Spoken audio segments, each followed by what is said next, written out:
بسم الله الرحمن الرحيم توكلت على الله حسبنا الله ونعم الوكيل لا حول ولا قوة إلا بالله. Assalamu alaikum.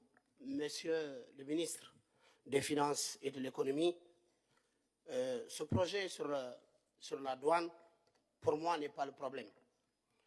C'est bien que la douane ait un projet de loi qui la structure. Mais le véritable problème, la douane, qui est un grand pilier de notre économie et en même temps de notre sécurité, malheureusement, ce corps souffre de grand népotisme. Et j'ose espérer qu'avec le nouveau directeur venu, à qui je ne peux pas faire porter, en tout cas, la responsabilité de cette douane, mais nous allons quand même avoir un œil ouvert et surveiller tout ce qui va se passer là-bas. Parce que, monsieur le directeur des douanes, il y a eu l'avancement tout récemment qui a été fait en 2001-2022. On sait tous que l'avancement de ces préposés qui sont devenus des brigadiers, on sait tous que cela a été fait de manière très opaque, où les notations ont été faites sur recommandation de promotionnaires officiers à certains agents de la douane. Et ça, j'ose espérer que ça ne va plus se répéter.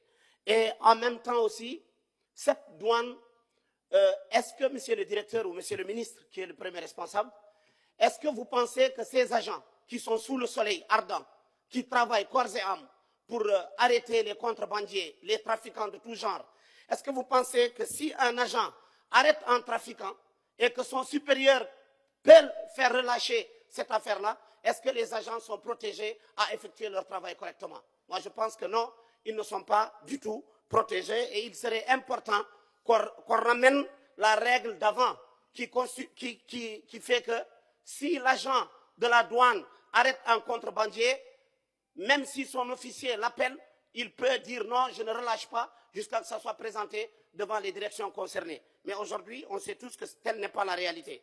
L'autre aspect, c'est le point des enfants des ministres, les enfants des directeurs, qui peuvent faire rentrer ce qu'ils veulent, quand ils veulent, dans notre pays, sans une réelle volonté de contrôle de ce qui se fait entrer dans notre pays. Est-ce que vous pensez qu'une douane qui va continuer dans cette direction-là pourra réellement faire un grand travail? Et le dernier point sur lequel je reviens, c'est faudrait-il pas penser à abaisser les prix de dédouanement des voitures pour renouveler le parc national de notre pays, permettre aux gens de pouvoir obtenir de nouvelles voitures afin que notre pays, au moins avec son parc vieillissant, puisse connaître un nouveau changement dans son parc automobilier. Je vous remercie et je vous souhaite bonne chance.